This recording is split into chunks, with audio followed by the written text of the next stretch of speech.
We do not expect harmful levels of radiation to reach the West Coast, Hawaii, Alaska, or U.S. territories in the Pacific.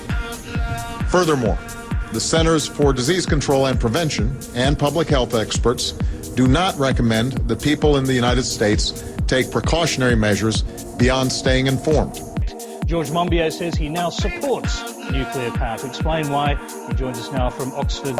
The extraordinary fact is that no one has yet received what is believed by scientists to be a lethal dose of radiation. There's a growing body of evidence that radiation in excess of what the government says are the minimum amounts you should be exposed to are actually good for you and reduce cases of cancer.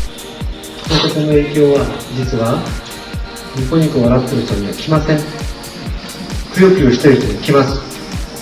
これは明確な同時実験ではなく、環境の5000の脳のマイクロシーベルトが100マイクロシーベルトパーアワーを越さなければ全く健康に影響を及ぼしません。昨日いわき市で答えられました。今いわき市で外で遊んでいいですか？どんどん遊んでいいって答えました。福島も同じです。心配することありません。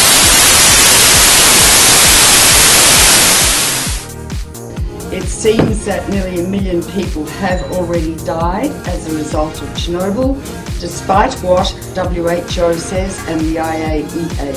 This is one of the most monstrous cover-ups in the history of medicine, because everybody should know about this. Then we extrapolate through to Japan.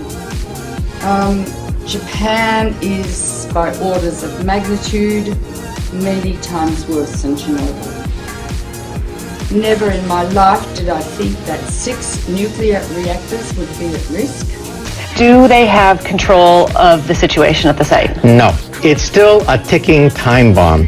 Americans think this crisis is over, or that some even think that maybe it's solved or it's contained. It's not. What's happening right now?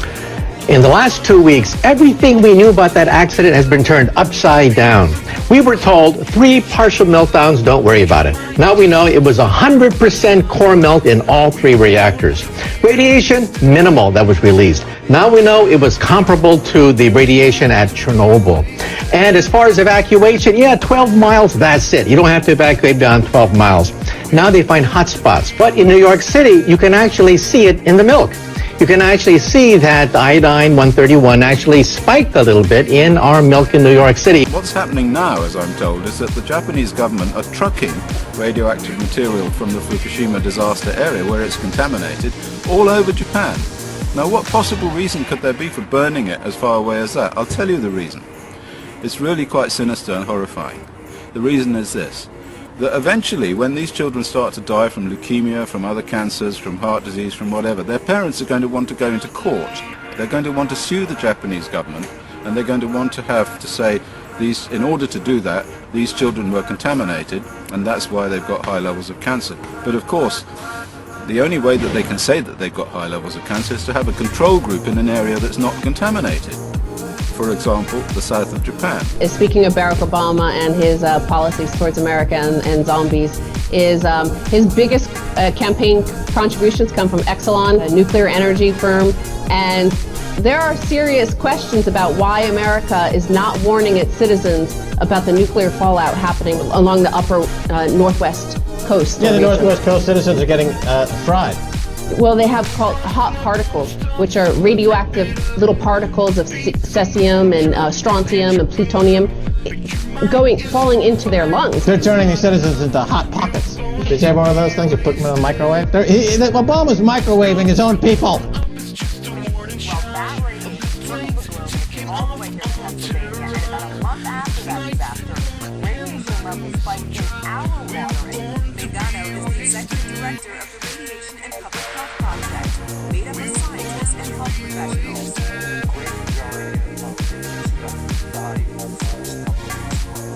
And yes, you heard it right.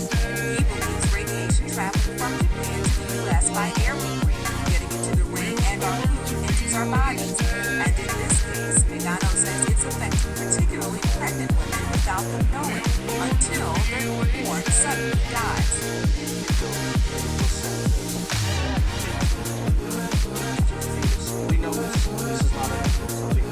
But when you're in hot particles, unless there are many, many, many, it's very difficult to detect a single hot particle. But that doesn't mean it's not dangerous. We're discovering by scientists, independent scientists, using air filters in Japan, that the average person in Tokyo breathed in about 10 of these hot particles every day, all the way through the month of April. Those same scientists using air filters are discovering that in Fukushima, people were probably breathing in 30 or 40 times more radiation than they were in Tokyo. Again, in the form of a hot particle. And what surprised me was that air filters in Seattle indicate that people there were absorbing 5 hot particles every day for the month of April. Now, you can't run a Geiger counter over someone's lung on the outside to determine if they have a hot particle, because those particles, those rays, don't travel outside the body. They do their damage to the local tissue. But we know they're there because the air filter results indicate that they are. We'll start seeing lung cancer and leukemia, I think 2 to 5 years from now.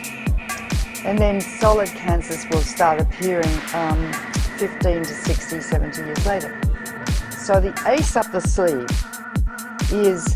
of the nuclear industry is the incubation time for cancer. It takes a long time for cancers to develop once you have inhaled or been exposed to these radioactive elements. And no cancer identifies its origin.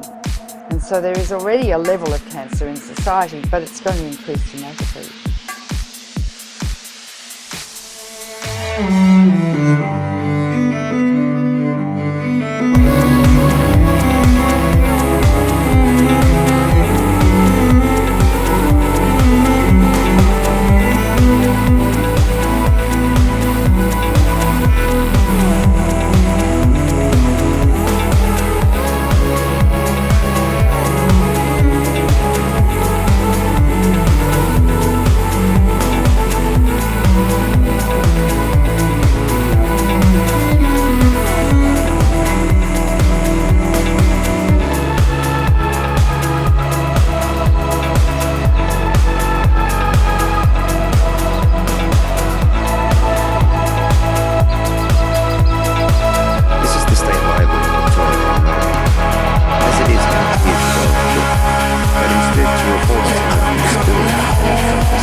nuclear meltdown crisis of Fukushima is not over.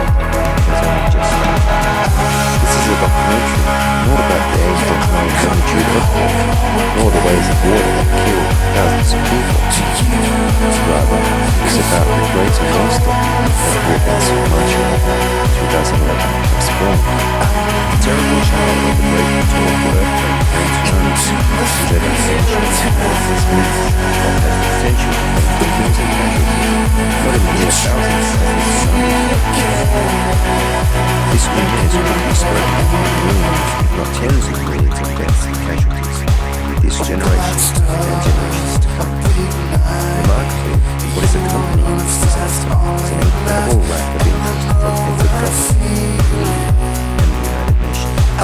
In swamping and overwhelming the defenses of the Fukushima Daiichi nuclear facility run by Tokyo Electric Power Company, the tsunami gave rise to the much greater and more permanent monstrous spectre of global nuclear annihilation.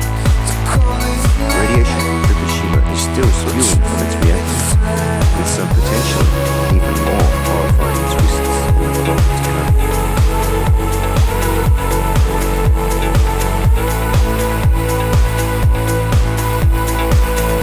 Radioactive contamination cannot be readily understood or dealt with in terms easily grasped by men on the street. It does not alarm our primal survival instincts that normally alert us to danger. Radiation cannot be seen. Radiation cannot be felt or touched. No taste, no scent, no odor. It does not announce itself like an earthquake, or a melodic invader, or an enraged supernatural monster. Once released, radiation can move seamlessly and soundlessly through walls, tubs, and defensive barriers. It seeps into soil and water tables. It is an eager traveler, contemptuous of sovereign boundaries, oceans, and continents. By taking to the wind, which I can far beyond before it becomes complete. Rather than taking on a terrifying tsunami, destroying all its partners, radiation is an emphatic, deadly gas, seemingly absent, yet once released, its lethality is human life.